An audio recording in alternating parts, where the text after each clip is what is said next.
Sarapan ya bos. Sarapan bosku. Teman satu kamar saya mau makan sarapan pagi. Kalau makan jangan khawatir guys. Oke, halo, assalamualaikum warahmatullahi wabarakatuh. Apa kabar teman-teman? Jadi rencananya di video kali ini saya mau bikin vlog. Seperti apa sih proses kepulangan dari Taiwan? Kita kan berdua dari Taiwan, sama-sama dari Kaohsiung juga. Jadi kita mau bahas gimana proses kepulangan dari Taiwan ke Indonesia. Terus seperti apa proses karantinanya gitu. Jadi sekarang saya udah bareng sama teman. Kenalin mas. Halo. Perkenalkan nama saya Munif Setiawan. Munif Setiawan. Dari mana mas? Saya dari Jawa Timur, dari Magetan. Oh, dari jauh mas, dari Magetan. Jadi kemarin kita terbang tanggal 14 ya. Nah, kita kemarin terbang tanggal 14 dan sebelum terbang itu kan kita diambil agent dari MEX. Itu nanti perkiraan saya kemarin jam setengah 7 ya, dan penerbangan saya hari Minggu jam 9.15 Itu udah masuk ya? Udah masuk pesawat ya? Jadi terus nanti diambil agent, nanti Diantar? dulu di seperti asrama gitu. Oh, Nanti soalnya kalau langsung ke bandara nanti Nunggunya lama, lama. ngapain di sana, makanya nanti terus tidur di asrama jam setengah 3 kita baru dijemput lagi berangkat ke bandara. ke Toyen gitu. Jadi buat masnya ini kemarin tuh dijemput sama agent tuh nginep dulu di asrama dulu. Kalau aku tuh enggak, kalau aku benar-benar berangkat sendiri. Jadi dari Siogang itu saya naik taksi ke Kaohsiung, dari Kaohsiung ke Taipei saya naik bis. Tapi nggak nyampe Taipei, saya cuma sampai mana? Bukan Taipei. Toyen. Iya nyampe Taoyen. Saya dari Taoyen ke bandara tuh naik taksi lagi. Kita berdua prosesnya beda. Terus kalau syarat-syaratnya terbang sini apa coba? Ya syarat terbang itu yang penting ada tes PCR-nya. Oh iya tes PCR. Jadi Ya mungkin dulu peraturan nggak bawa tes PCR nggak masalah ya, bisa terbang, tapi sekarang peraturan wajib. Harus ada tes PCR. Nanti setelah di Indo diperiksa lagi, tapi saya pikir-pikir percuma lah bawa tes PCR juga, di sini di swab lagi 2 kali kan. Tapi bagaimana lagi, kita Ikuti peraturan, ikuti peraturan prosedur. gitu. Jadi untuk persyaratan pertamanya itu kita harus bawa tes PCR. Terus tes PCR-nya kemarin saya dapat 7.000.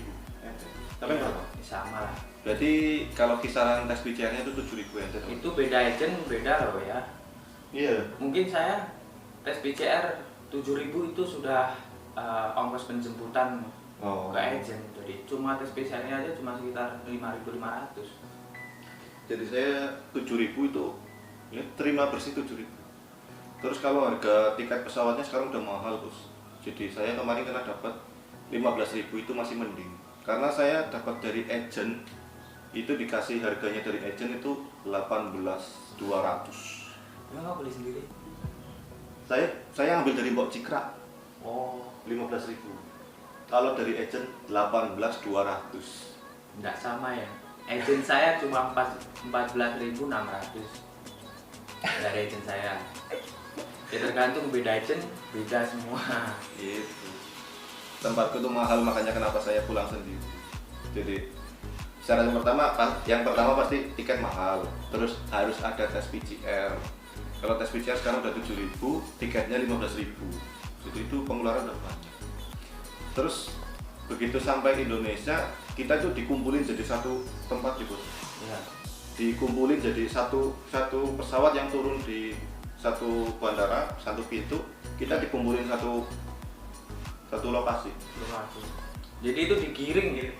Jadi digiring satu-satu, dimasukin ke mana? Ruang tunggu gitu ya. Ruang tunggu nanti ngantri naik ke Damri ya atau bis. Jadi nanti itu yang pertama dicek itu pasti ya PCR-nya itu asli apa enggak gitu kan. Dites. Gimana keadaannya, apa ada keluhan apa enggak, terus pokoknya begitu sampai itu digiring ke itulah. Ntar kalau udah kita tinggal pengecekan paspor pas keluar. Kalau udah keluar kan kita ngambil bagasi. Setelah ngambil bagasi kita itu ngantri lagi bos. Lama. Pokoknya buat teman-teman yang pulang itu harus jaga stamina, jaga badan, jaga fisik. Pokoknya Nggak usah panik lah. 3 hari sebelum kepulangan kalau bisa sudah Istirahat. lah di rumah gitu. Karena perjalanannya itu lama. Lamanya itu di Ngantri perjalanan. Pokoknya ya kalau bisa ya kalau pulang itu barangnya sedikit aja ya yang lain Iya. dipaketin lah. Iya. Nanti Karena kalau yang ribet ya kamu sendiri. kalau bawa terlalu banyak koper apa barang itu capek di perjalanan bos. Itu kita selesai dari bandara. Setelah keluar dari pengecekan bagasi itu, pengambilan bagasi, kita kan ngambil apa namanya bis. Kita itu digiring buat masuk bis, dibawa ke asrama Wisma Atlet. Satu bis jatah Sekitar 20 sampai 20. 25 orang kan. Jadi satu bis itu dikasih jarak sekitar 25 orang buat masuk satu bis. Itu pun kita begitu nyampe Wisma, kita masih ngantri lagi bos. Ngantri apa? Data mau ambil kamar, mau di swab, Aduh. masih banyak lagi di situ. Jadi kalau kondisinya udah capek, tambah pikiran nggak karuan, pasti ngedrop. Makanya Tapi yang penting buat teman-teman itu harus sedia stamina yang kuat ya. fisik lah dijaga lah. Tapi kalau udah nyampe Wisma, kalau udah dapat kamar, udah di swab pertama. Swab pertama itu Pas dia baru datang. pas baru datang bos. Jadi Sebelum masuk kamar. begitu dapat nomor kamar, kita itu di swab langsung. Jadi hidung kanan, hidung kiri, tenggorokan. 3 kali. Anjir. Oh sama mau tahu. Wow. Kalau Ayo, di itu. Taiwan cuma 1 udah. Gitu. Jadi di swab 3 kali kanan, kiri sama tenggorokan. Baru bangun. Jadi buat teman-teman yang di Taiwan mungkin kan swab 1 kali cuma 1. Itu rasanya tuh masih oke lah gitu. Ya. Tapi begitu sampai Indo, ya rasain sendiri. Enak ya, enak ya, sampai nangis. Enak gak enak pokoknya dijalanin lah, dinikmatin adanya udah kayak gini. Udah, itu habis dari swab ya. Jadi nanti ada lagi setelah swab kan kita udah masuk kamar.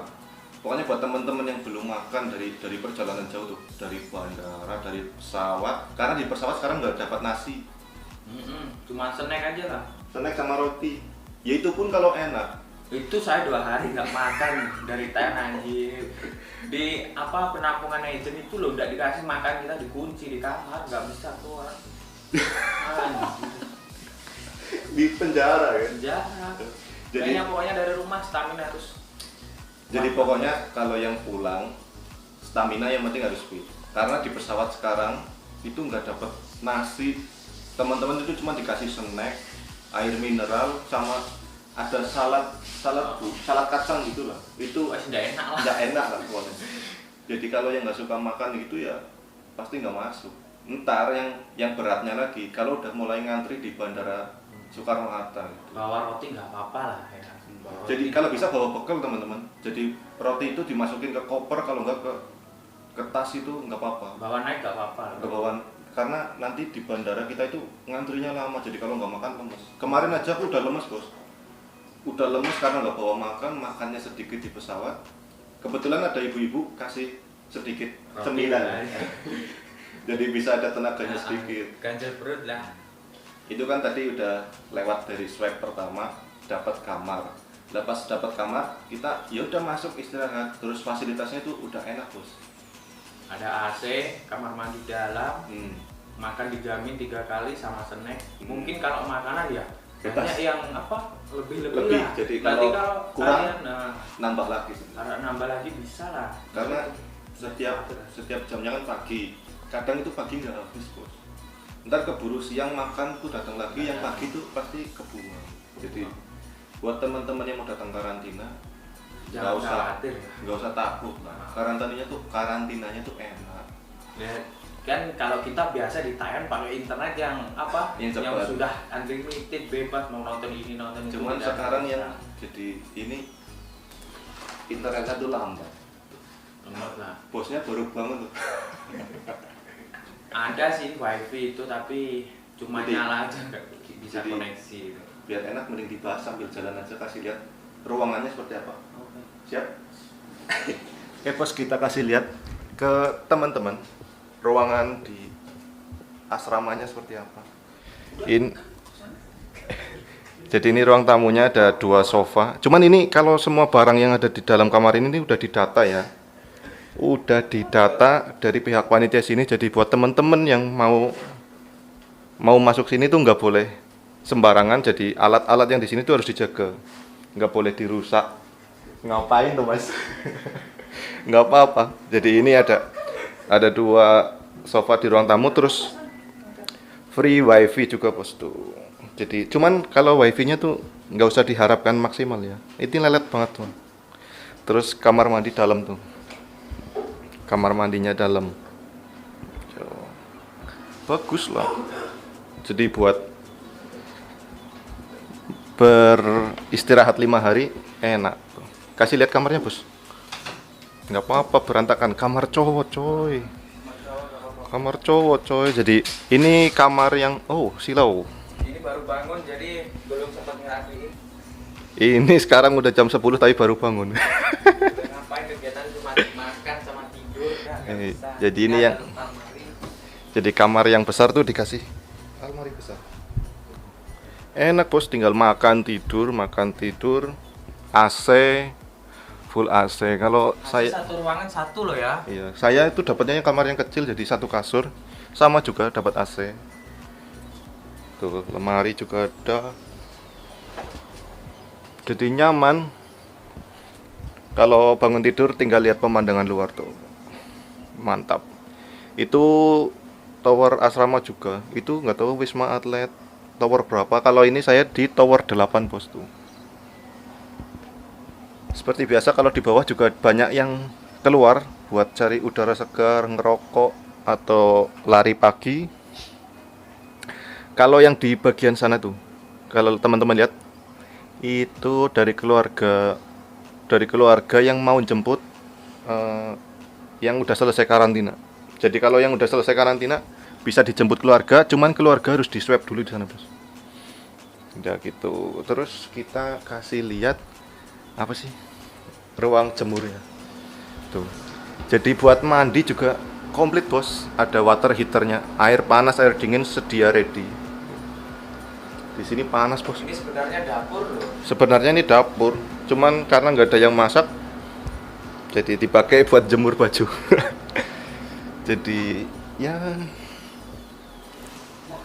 makan nggak apa-apa tuh. Mas Abduh dari NTB nih, baru bangun mau sarapan. Mantap. Jadi kalau di Bandara Taiwan nanti nggak usah khawatir ya, di sana ada yang nunjukin arah lah. Jadi buat teman-teman nanti kalau datang mobil sampai Bandara Toyen, nanti ada yang ngarahin sendiri, kita check in, password diambil, kita check in bareng-bareng semua.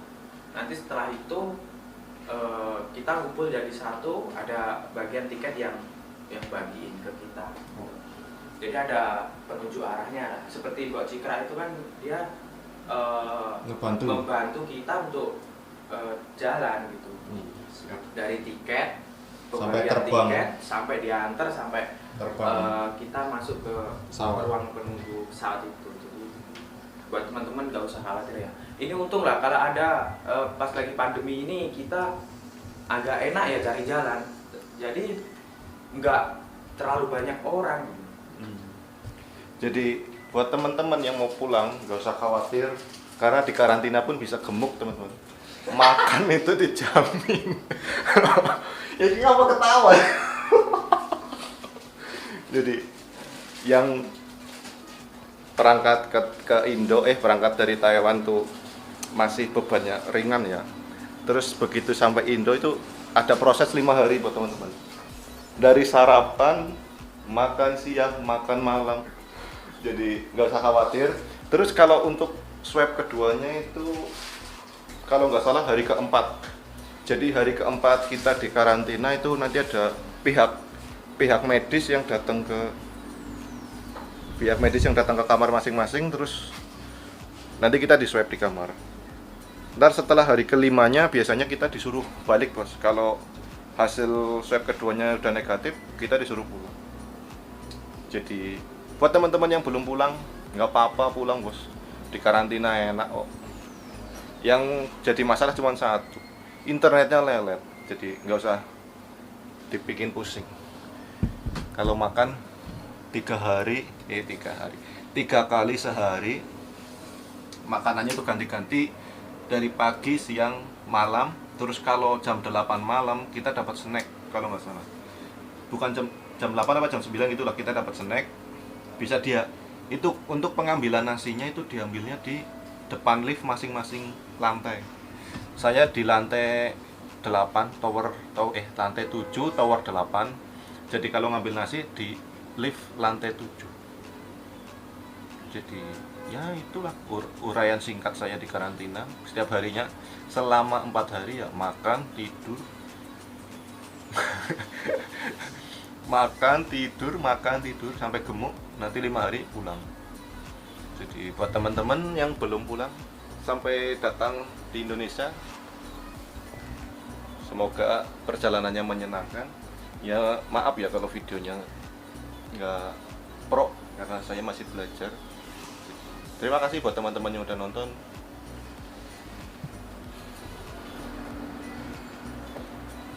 Terima kasih buat teman-teman yang udah nonton.